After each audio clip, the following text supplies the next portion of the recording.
Muy buenas, ¿cómo están? Soy Emilio Perina y es para mí un verdadero gusto, un auténtico placer estar aquí nuevamente haciendo Tenemos Historia, el programa, el espacio de radio donde nos proponemos junto a Omar López Mato conversar con historiadores, académicos, médicos, periodistas, ingenieros, contadores, maestras, profesores, oftalmólogos, en fin, todas las profesiones, todas las profesiones que de alguna u otra manera se hayan ocupado de algún aspecto de nuestra historia. Porque también esto, ¿sabes qué? Reflexionaba el otro día sobre esta cuestión, Omar. ¿Cómo estás? Muy bien. Que es que la historia no le pertenece a los historiadores, de ninguna manera sería. La historia es un patrimonio compartido. Escúchame, dicen que la medicina no le pertenece a los médicos, ya de ahí para abajo empezamos a repartir todo. Vos sabés que yo creo que está bien eso, porque de alguna manera son patrimonio intangible de toda la sociedad, de toda la comunidad. Por supuesto, es que todo se enriquece, es decir, uno va cambiando opiniones, todo es un intercambio de opinión. Y aparte, el historiador tiene una formación, digamos, no se malinterprete, pero limitada. Sí, es claro. decir, muchas cosas necesitamos, por ejemplo, vamos a hablar de la figura de San Martín. San Martín es una figura que también reconoce toda una parte de enfermedad y hay que entender la enfermedad de San Martín. Es decir, eso me gustaría que hablemos un poquito. No es un tema menor, eso, casi todos los procesos, todas las personas tenemos algún tipo de enfermedad, trastorno, y esas patologías, lo que fuera, y esa patología manifiestan límites, cambia la historia. Bueno, hoy vamos a estar conversando con Omar, como él lo anticipó, y vamos a tratar de dedicar 2 programas a toda esta gesta que hoy se conmemoran 200 años, que es la formación del Ejército de los Andes, el cruce de los Andes y las batallas que van a venir, primero Chacabuco, y tenemos hasta el 2018 para hablar de Maipú. Tenemos el 2018 para Maipú, pero después viene toda la campaña de Perú, es decir, se abre casi el diseño, porque estuvo hasta el 25 en América Latina. El 24. Se abren 7 años para hablar de San Martín. Peripecias sanmartinianas. Mira, bueno, la verdad que vamos a empezar tocando algunos puntos, algunos tal vez polémicos, pero... Yo tengo un tema, estoy preparando para que la gente para vos también, para que lo sepas, porque la última vez que nos hablamos yo estaba haciendo otra cosa, y ahora estoy preparando un libro sobre Cochrane. Que son los enemigos de San Martín. Claro, es la historia de una enemistad. Bueno. Y eso es y acá en la Argentina es verdad que no hay muchos libros que traten el tema de Cochrane, que es muy importante. Bueno, voy a hacerlo parroquial antes de presentar los auspicios del programa. Les recuerdo que nos pueden escribir al programa tenemoshistoria@gmail.com, que me pueden encontrar en Twitter, @Emilio Perina, que los programas están siendo grabados en video y los pueden ver en internet, los programas anteriores en video.com, y a partir de el año pasado, por cierto, estamos pronto inauguraremos nuestra temporada número 12 de Tenemos Historia. Bueno, están también en YouTube. Si no nos encuentran de esa manera, también nos pueden buscar a través de la red social Facebook, a través de facebook.com/Tenemos Historia, o en el Facebook de Olmo Ediciones. Presentamos los auspicios del programa y nos ponemos a charlar un poquito de los años 13, 14, 15, 16, todo el armado del Ejército de los Andes y qué rol le cupo a la figura de don José de San Martín.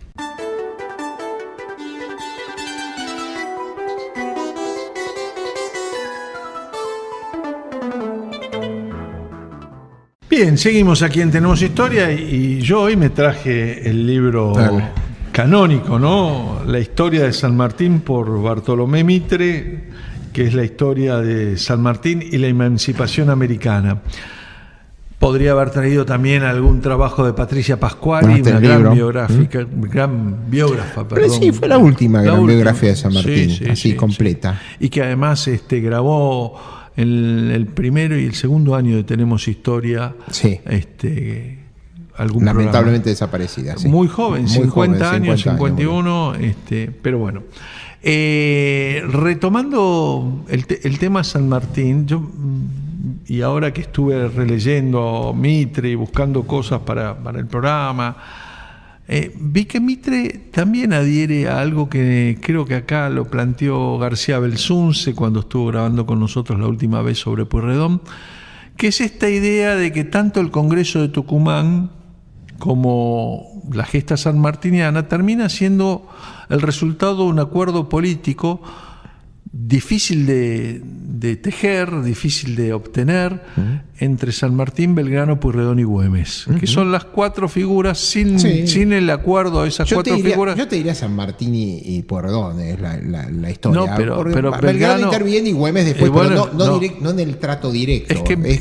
Se va dando el entramado. Sí, pero yo diría que me parece que esa es la cuestión que a mí me hizo cambiar en la lectura. Porque si te fijas, en realidad San Martín va teniendo las entrevistas casi sucesivas.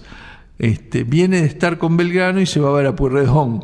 Claro, que él es el nexo. No es que los cuatro estuvieron juntos. Ahí está. Él es el nexo, él va tramando la historia. Bueno, yo que muchas veces, quienes siguen el programa habrán visto que yo cuestiono la idea de padre de la patria, porque prefiero la idea de padres fundadores, y además recuerdo siempre el rol que tuvo Belgrano y los años que Belgrano le dedicó a la patria, que son muchos más de los que le dedicó San Martín y los esfuerzos, pero tal vez, y eso lo pone Mitre también, el organizador de ese tejido, y donde aparece una fase totalmente política de San Martín, es San Martín. Sí. Probablemente, y de hecho con Pueyrredón había tenido un incidente, porque por el golpe del 1812, el que voltea al segundo triunvirato lo manda a Pueyrredón y a San Luis. A San Luis. Donde compra estancia después y él va a ser el diputado de San Luis durante Congreso la independencia. Pero yo no sé si había una buena relación entre San Martín y Pueyrredón. A veces los libros exageran o hablan de esta... las cartas parecen indicar que sí.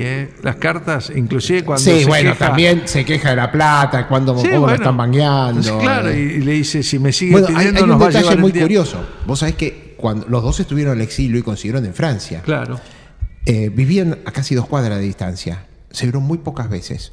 Porque mirá. San Martín, y esto lo decía Prilidiano, el hijo, decía San Martín lo recibía mucho a Zarratea, y que Pueyrredón y Zarratea no se podían ver. Entonces Pueyrredón prefería no verlo a San Martín antes de encontrarse a Zarratea. Zarratea ha sido un personaje muy complejo.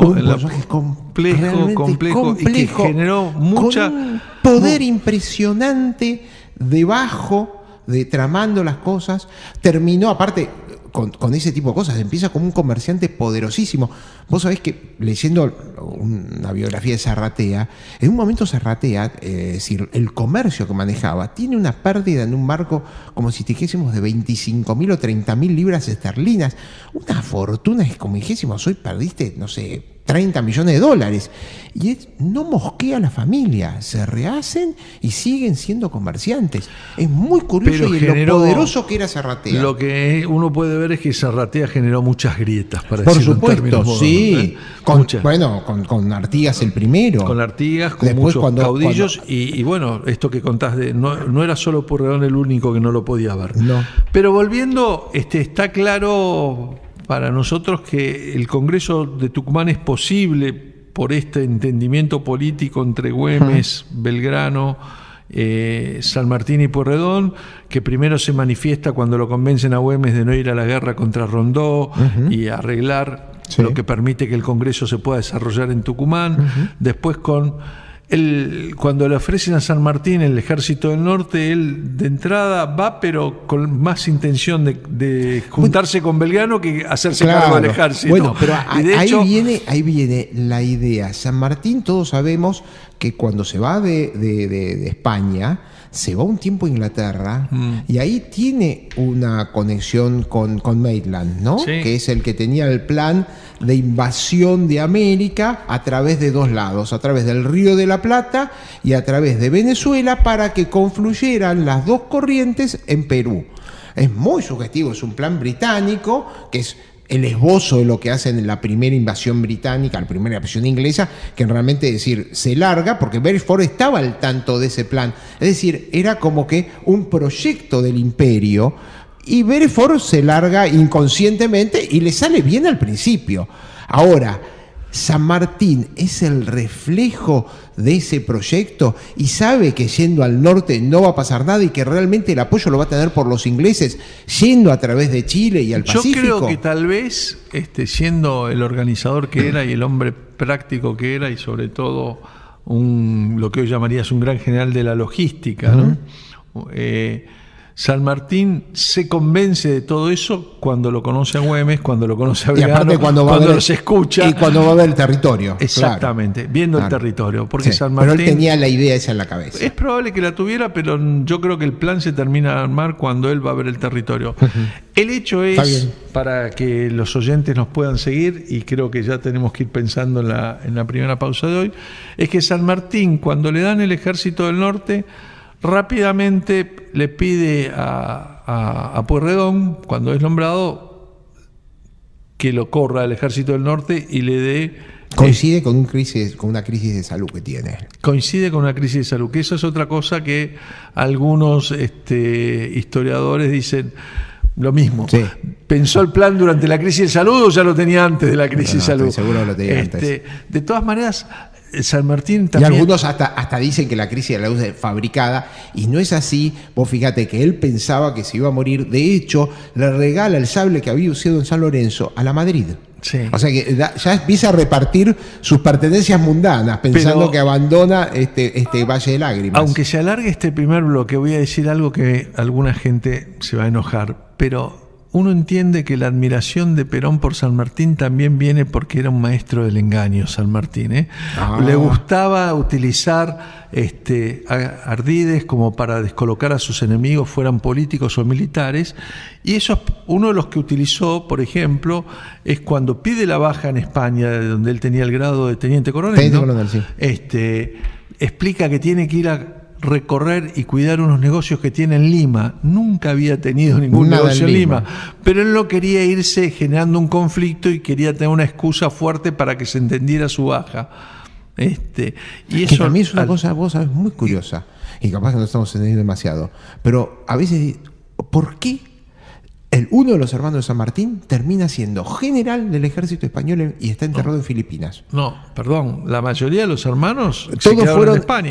Bueno, pero quedaron en el ejército, se quedaron en España, pero uno de ellos, el mayor, termina siendo general del ejército y muere en Filipinas. Bueno, defendiendo al imperio. Más raro aún es el hecho que San Martín después va a volver a España, casi antes de morir, y hace un recorrido por España y llega a ver a alguno de sus hermanos. Aquí vamos a hacer la primera pausa del programa de hoy. Se nos fue un poquito largo este bloque, haremos alguno más corto, pero seguimos en Tenemos Historia, hoy hablando de San Martín, su gobernación en Mendoza y la formación del ejército de los Andes y todo lo que viene después, que es el cruce de los Andes.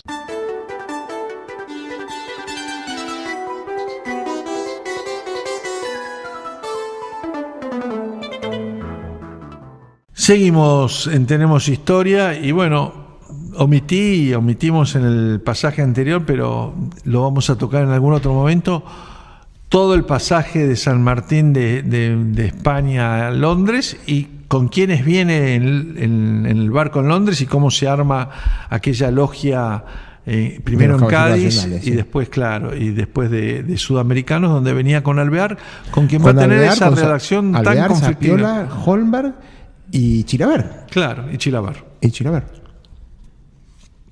Que va a terminar fusilado mal, ¿no? Pero todos caminos distintos, ¿no? Es decir, Zapiola es el único que lo sigue. Zapiola es el único que lo sigue así a San Martín mientras que está acá. Y Alvear termina con una relación conflictiva. Muy conflictiva, pero eso lo dejamos para cuando nos visite Emilio Campo. Pero Emilio es medio parcial, es el tatarabuelo, ¿viste? No puede hablar mal. Está bien, pero lo ha estudiado, lo escucharemos. Sí, lo ha estudiado mucho. Bueno, el hecho es que San Martín, rápidamente, por la enfermedad o porque ya tenía su plan en la cabeza, eso es imposible de determinar, pide la gobernación de Mendoza, pero cuando ya pide la gobernación de Mendoza es porque él ya va a armar el ejército de los Andes. Directamente a armar el ejército. Y de hecho pide a Pueyrredón que le mande creo que son dos divisiones de granaderos, y viene una de infantería que después va a ser el 11 de las Heras, esa división, y empieza el embrión del ejército. Y sobre San Martín, gobernador, hoy por supuesto cuando uno va a Mendoza... claro, todos lo alaban. Sí, ¿no? Y los homenajes, y además caminás por la ciudad de Mendoza y tenés la calle Granaderos, la calle San Martín, la calle... Es decir, todas referencias a San Martín, que por supuesto, además de haber sido gobernador, vivió ahí 3 o 4 años más o menos en total, un poquito menos tal vez, pero en su momento no era tan así, ¿no? Porque él tuvo que imponerle a los mendocinos gravámenes, impuestos, confiscaciones, todo el tiempo les estaba pidiendo cosas, cosa que también hacía con Pueyrredón, y después voy a ver si encuentro alguna de las respuestas de Pueyrredón cuando le dice, acá le mando los últimos cañones y no pida más porque vaya todo al diablo, nos va a llevarse. El pobre Pueyrredón se tenía que bancar a los porteños que lo querían matar. Ahora, ¿por qué vos fijate el planteo que tenía Pueyrredón? Pueyrredón tenía a los portugueses a 50 kilómetros en Colonia, en la banda oriental.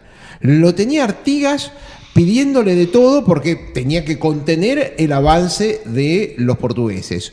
Por el otro lado tenía el ejército del norte, que era estaba muy politizado, era muy conflictivo. Güemes hacía lo que podía, pero el ejército del norte estaba ahí casi desmantelado.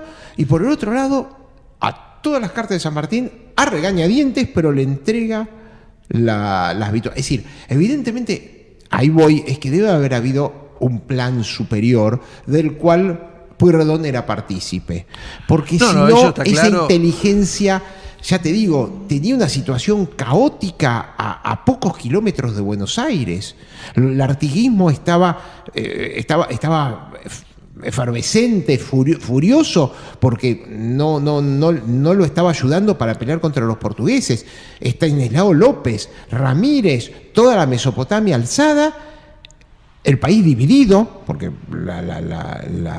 el protectorado era una realidad, bueno, de hecho, poco armónica, pero era una realidad.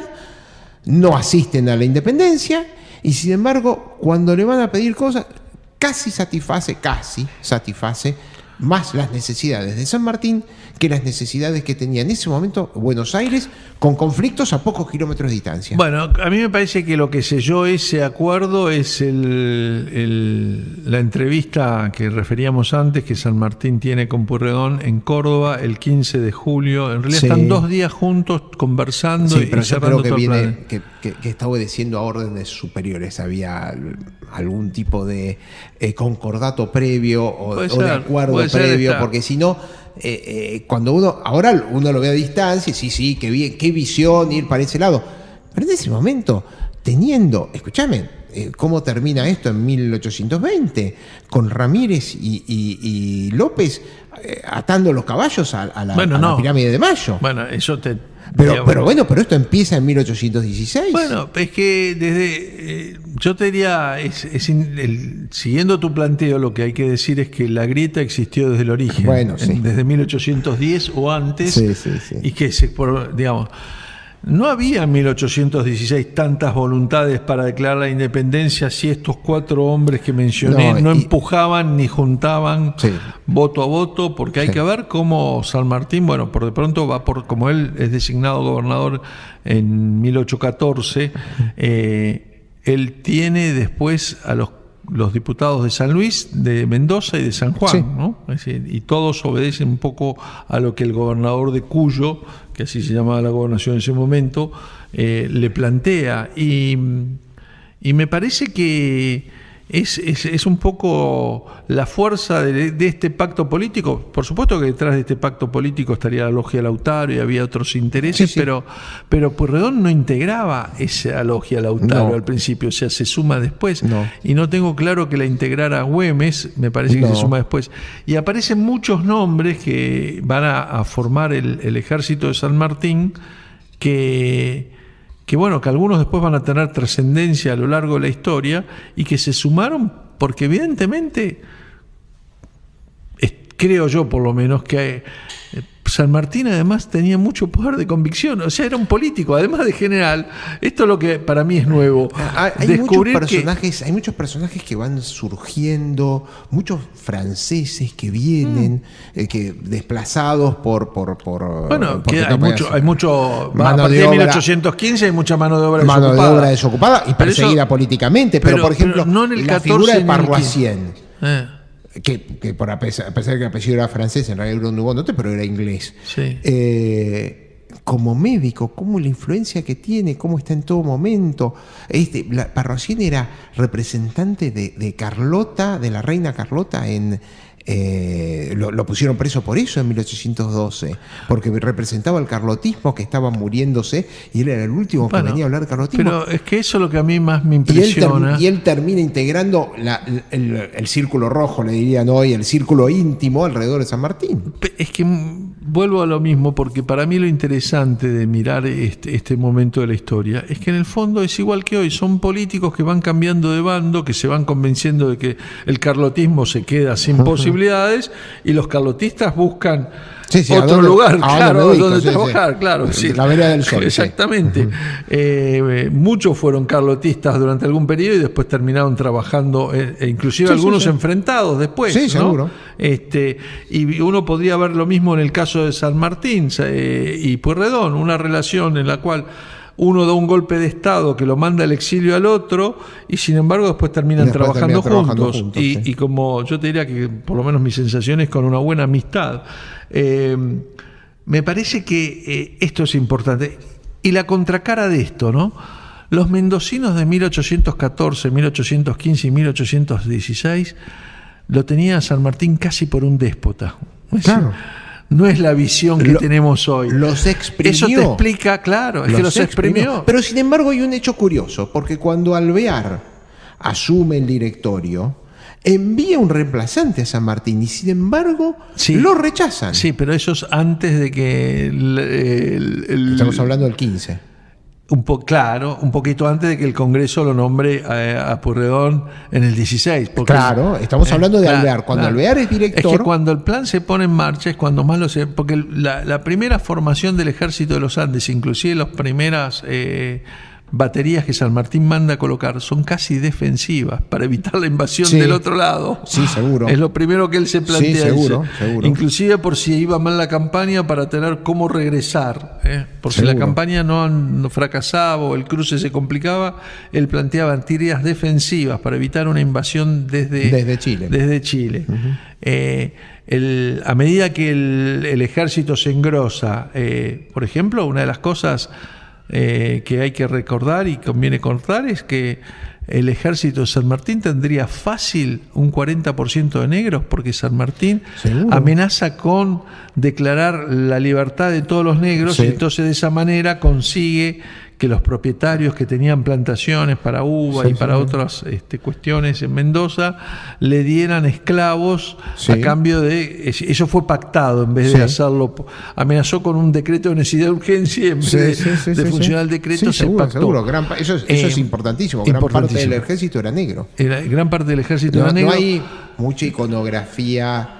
pero no hay iconografía del momento. Que peleaban por una doble libertad, porque la condición era que si eran victoriosos iban a ser hombres libres y además le daban la libertad a América en teoría. Claro, pero por ejemplo eso lo ve en los cuadros de Blanes, que estaba muy bien informado históricamente, el pasaje de Rancagua. La tropa que está ahí son todos negros. El regimiento que está formado delante de San Martín es todos negros. En Chacabuco es pobre mis negros. Por eso, es interesante eso, porque gran parte de nuestro... Y todas las medidas que toma San Martín, algunas... Es que hay que entender, el 30% de los habitantes de Buenos Aires eran negros entonces. Sí. Porque era el puerto de entrada de los esclavos, el 30% de la población. Los que ven la mano inglesa detrás de todo lo que hace San Martín, hay que recordar que en esa época Inglaterra estaba tratando de promover el fin de la esclavitud. Después de haberse enriquecido con el comercio de esclavos, como estábamos ya en la segunda revolución industrial, lo que trataba de hacer, o los albores de la segunda revolución industrial, era abolir la esclavitud en todo el mundo, y por eso la Asamblea del año 13 da la libertad de vientre, que si bien no abole todo, mismo, pero es un primer paso, ¿no? Es el primer paso. Ahora, San Martín en Mendoza da un segundo paso, porque les dice, o me los dan, o pactamos, o declaro que en Mendoza son todos libres. Con lo que hubiese habido una avalancha. Una avalancha, exactamente. Como, como pasaba en Uruguay con los quilombos. Exactamente. Eso era lo que propiamente armar un quilombo. Eso era lo que armar un quilombo, sí. Ahora...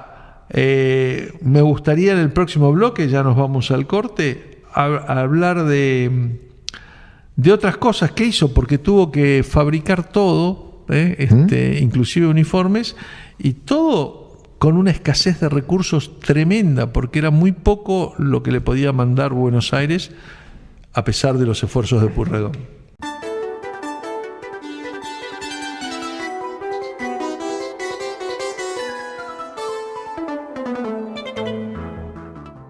Seguimos en Tenemos Historia, tercer bloque. Nos pueden escribir al programa tenemoshistoria@gmail.com. Me pueden encontrar en Twitter, @Emilio Perina. El programa está siendo grabado en video y lo van a poder encontrar en internet, tanto en vimeo.com como en la red de YouTube. Y si no, también nos pueden buscar a través de Facebook, el Facebook de Olmo Ediciones o facebook.com/Tenemos Historia. Y hoy estamos hablando de el armado del general San Martín, el armado político primero, el entramado. No lo dijimos, pero ya es bastante conocido que San Martín exigía la independencia antes de cruzar los Andes. ¿Seguro? Para que el ejército fuera con bandera, bandera propia, y no fuera como un ejército insurgente. Claro, porque si no, era un ejército que no cumplía subversivo. Derechos, claro. No, un ejército subversivo. Entonces no respondía a las leyes de la guerra y ellos lo podían tomar. Y los españoles, para sancionar, estaban mandados a hacer. Ellos inventaron... y todos esos personajes que vos recordás, entre los cuales está, por ejemplo, el Miller, todos esos el general Miller, que lo acompañan, que son mercenarios, en realidad gente que ha combatido en distintas... En realidad, veteranos de guerras napoleónicas, claro, son veteranos, a favor o en contra de Napoleón, no importa. Sí, pero muchos van a pelear porque todos tenían un espíritu libertario. La Royal Navy, durante las guerras napoleónicas, llegó a tener 23.000 personas a bordo, 23.000 combatientes. Era un número para ese entonces. Cuando termina la guerra, se reduce a 6.000.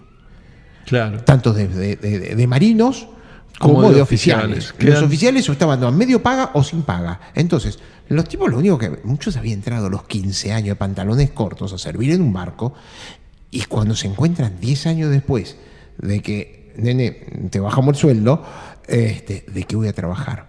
Y ahí es en donde muchos de ellos se embarcan en esta empresa porque había buena plata por medio. De hecho, y eso algún día cuando hablemos de Cochrane y todo, el gobierno de Chile le pagaba más a los marinos extranjeros que a los marinos chilenos, con lo que hubo varios conflictos por eso. Pero era la única forma de traerlos, pagarle algo más o menos como le estaba pagando la Marina Británica. Y venían no solamente mano de obra desocupada británica, venían también algunos franceses, pero también venían muchos norteamericanos, porque también la Marina norteamericana, después de 1812, con la última guerra contra el Imperio, también muchos marinos norteamericanos se quedan así sin trabajo y vienen a trabajar acá, de lo único que sabían hacer, que era pelear. Hoy uno lo ve como una cosa, es un mercenario. En ese momento no estaba tan mal visto, no era tan mal visto. Hay toda una historia sobre las compensaciones económicas, porque hasta ese entonces, y desde que la humanidad fue humanidad, y hasta principios del siglo XX, hasta mediados del siglo XX, y creo que sigue habiendo, lo que capturaba el general victorioso, el botín, claro, el botín del capitán, era su paga. Y entonces así, los generales napoleónicos, cuando Napoleón les dice el bastón de mariscal está en la mochila de cada uno de sus soldados, lo que está diciendo, muchachos, si vos peleas bien, vas a tener buena paga y podés llegar a tener. Fíjate, hay fortunas legendarias que todavía vienen de la época de Napoleón, los Murat. Los Murat son todavía, es una fortuna, todavía sigue estando desde entonces. Y acá hubo muchos oficiales. Entonces, el rapiñaje de cuánto va para cada uno era una cosa que se concedía y se entendía. Te digo un dato: en la Marina Británica, cuando se repartía el botín, es decir, había que repartir el botín, de los cuales las 2/8 partes le iba al comandante en jefe, las 2/8 partes le iba al capitán del barco que había capturado, la 1/8 parte se repartía entre los tenientes y oficiales menores, y las 2/8 partes y se redistribuía entre toda la marinería. O sea que, creo que sumé 8, pero más o menos estaba por ahí. Bueno, a lo que voy es que los tipos peleaban por lo que podían rapiñar.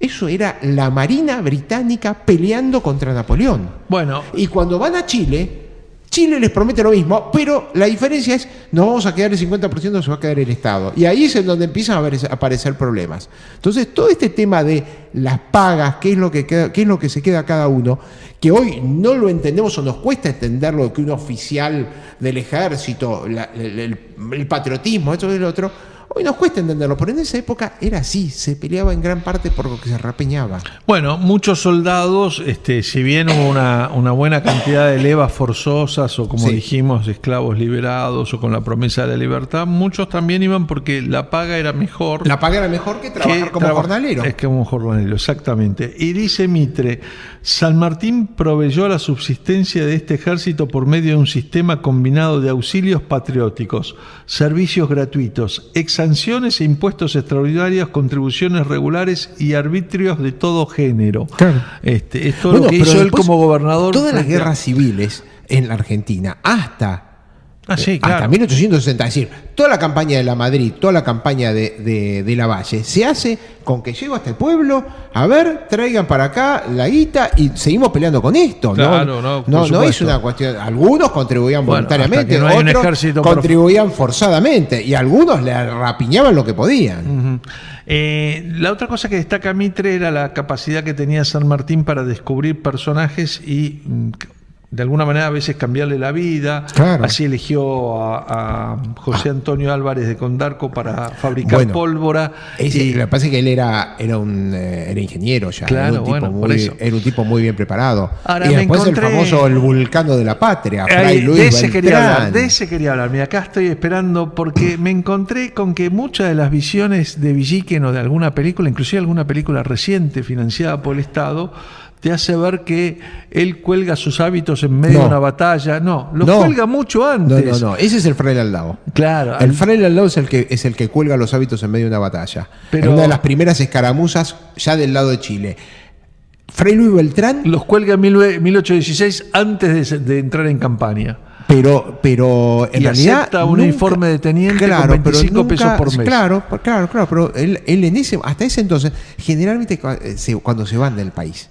Pero ahí también ves algunas manos en la historia argentina, porque de fraile tuvo menos de lo que tuvo tal vez su vida, porque estuvo unos cuantos años al servicio de San Martín. Bueno, después estuvo al servicio de San Martín, después estuvo una parte en la guerra contra Brasil y terminó con una depresión. Estuvo demente por la depresión, se murió literalmente en la calle porque quedó muy pobre, porque estaba deprimido y no podía hacer nada. Sus años de fraile son menos que sus años de militar, hay que decirlo. Yo no sé si él cuelga del todo vuelve al final de su vida, es lo que dice. Claro, yo no sé si hasta qué punto, si él nunca, es decir, siguió teniendo los votos de castidad, etcétera. El fraile al lado no, los perdió todos.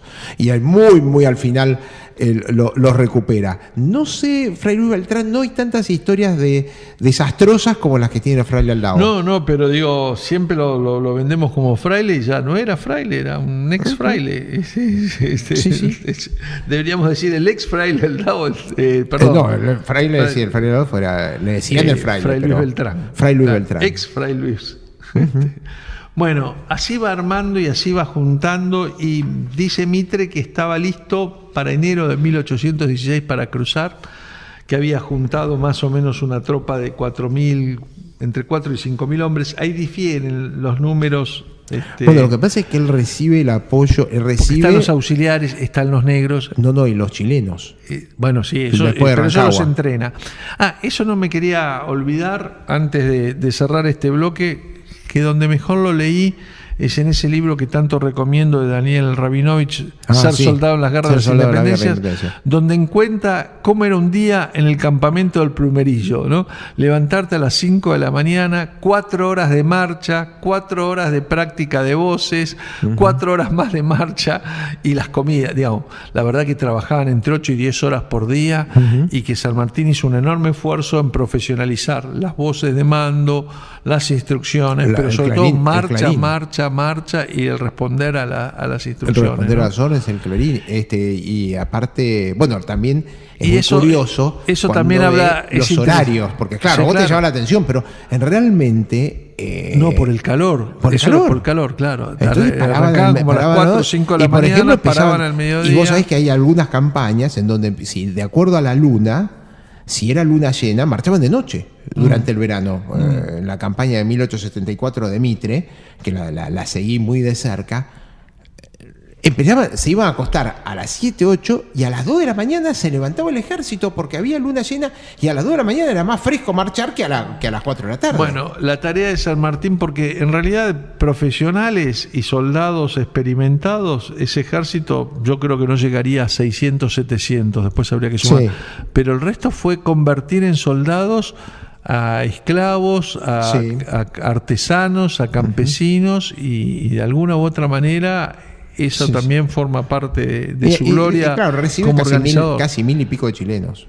Sí, y tendría unos 800 de antes, pero tampoco eran todos 800, ojo, tampoco eran todos chilenos, muchos eran mendocinos y argentinos que habían ido a combatir para la República Vieja, como la llaman en Chile, la Patria Vieja. La Patria Vieja. Bueno, el primero de todos que fue héroe de todos fue Dorrego. Sí. Y después, Las Heras vuelve de Chile. Y Las Heras va a ser un personaje central en la vida de San Martín porque a él le da el paso del más grueso del ejército después y va a ser el héroe de cancha rayada, ¿no? Vamos a un nuevo corte en Tenemos Historia y seguimos hablando de San Martín y cómo preparó el cruce de los Andes y ahora sí vamos a avanzar un poquito más sobre cómo también desconcertó con 6 pasos.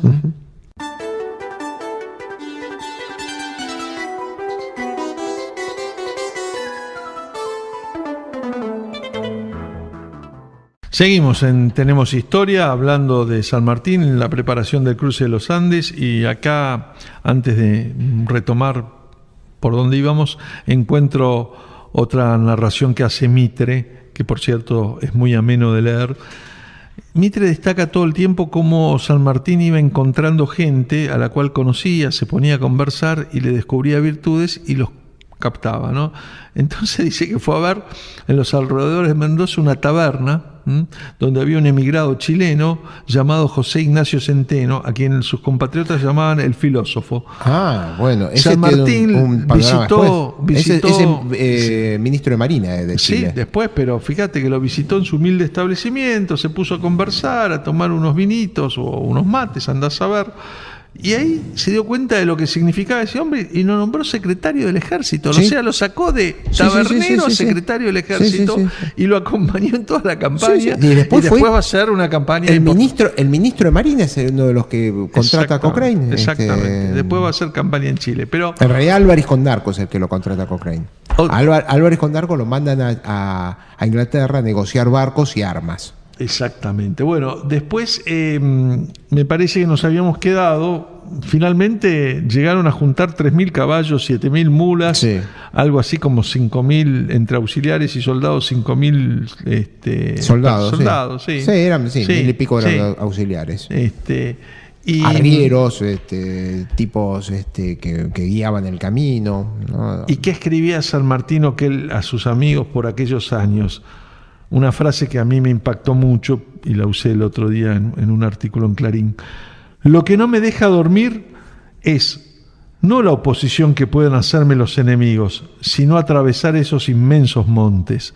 Claro, cruzar la cordillera. Y una de sus preocupaciones, leí por ahí, era que tuviera una epidemia de gripe y se le murieran los soldados de enfermedades, ¿no? ¿Cuántas guerras se perdieron por la fiebre? Cosa que no sucedió y que los soldados cruzaron casi con... Yo no tengo... Hay muy pocas bajas. Muy pocas bajas humanas, sí perdieron la mitad de los caballos. Los caballos no resistieron al cruce. Porque además le faltaba alimento, etcétera, etcétera. Y organizó San Martín durante todo ese tiempo un esquema de engaños para que tuvieran información equivocada los realistas del otro lado sobre qué pasos iba a utilizar pero de alguna u otra manera, todo el tiempo, la famosa historia de la guerra de Zapa, hizo una tarea de inteligencia previa para desconcertarlos. Y ahí lo tiene Álvarez Condarco, que aparte lo manda porque tenía una memoria prodigiosa y él es el que reproduce los accidentes del camino. Claro, lo dibuja. Lo mandan para que se unan a la nueva nación con su declaración de independencia a las Provincias Unidas del Sur y no combatir, que se sumen directamente los realistas, y los realistas por supuesto le dicen que no, pero lo manda con la inteligencia de decirle: vaya usted por el camino largo, que es el de San Juan, si no me equivoco, y vuelva por el corto. Primero vuelva por el corto. Es el Uspallata, es el más largo, claro, y vuelve por lo manda por el largo para que tome todos esos detalles y sepa y haga sus mapas, los mapas que tuvo de guía, de la geografía, la topografía, y lo hace volver por el camino más corto, así tiene ya dos en vez de uno, sabiendo que iban a rechazar esa propuesta. Vos el otro día, en el artículo este que señalabas, estaba bien, decís, claro, uno habla de los grandes cruces, siempre el de Aníbal, el de Napoleón, que cruza los Alpes, y también vos sabés que Bolívar cruza en un momento los Alpes, pero lo cruza de una forma tan desorganizada que se le murió un montón de gente. No, y además en altura yo creo que acá, esto es más alto, acá están cruzando a 3.000, a 4.000 metros de altura. Los pasos, recordemos, son al centro los de Uspallata y Los Patos, en Mendoza, frente a Mendoza y San Juan, al norte Portezuelo de la Ramada y el paso de Comecaballos. Comecaballos es La Rioja. Al sur el Planchón y el Portillo. Y acá falta uno, acá Mitre se está omitiendo uno, me parece, porque son 6, aunque en alguno, como decíamos en el corte, en realidad fueron 80 soldados para confundir y generar la sensación, pero no, los principales fueron Uspallata. Bueno, el otro día había una discusión, cuáles son las provincias, hablaban de la grieta entre San Juan y Mendoza. Hay en realidad se habían olvidado La Rioja también. Claro, había una disputa sobre dónde se iban a hacer las celebraciones. La salida fue desde el Plumerillo y por eso se optó por recordar todo desde el Plumerillo, ¿no? Tuve la suerte de estar ahí, la verdad que muy, muy emotivo y muy impresionante cómo el pueblo de Mendoza ha vivido esto. La proeza es enorme, ¿no? Porque lo consiguen, porque después venía la segunda parte, que era esas 6 columnas, 2 principales, se tenían que juntar en un punto determinado, con vicisitudes diferentes, con combates menores, pero combates al fin que tenían que enfrentar. No, aparte con siempre el peligro de que, y si nos madrugan los españoles, y si los españoles nos vienen a buscar antes de juntarnos, la táctica era... Es decir, eso de dividirse en frente al enemigo es una táctica que a los militares de carrera no les gusta mucho. A veces no te queda otro remedio, dividirte ante el enemigo. Y después una dificultad no menor, que llegás exhausto, necesitas unos días para que la tropa se reponga y esté en condiciones de combatir, claro. No es una cosa menor. Después de 15... Bueno, por eso en que incluían ají molido y ajo, ají molido y picantes para combatir el soroche. Sí. No, y la verdad que la proeza es enorme. Hasta aquí llegamos hoy. En una próxima edición te propongo, Omar, que veamos, lo que tiene que ver con la culminación del Paso. La culminación del Paso y la primer gran batalla, que es Chacabuco, la cuesta de Chacabuco. Esto fue todo por hoy en Tenemos Historia. Los esperamos la semana próxima, que seguiremos hablando de esto, que es, como decía Omar, tenemos varios años para recordar bicentenarios que tienen que ver con la gesta del general San Martín.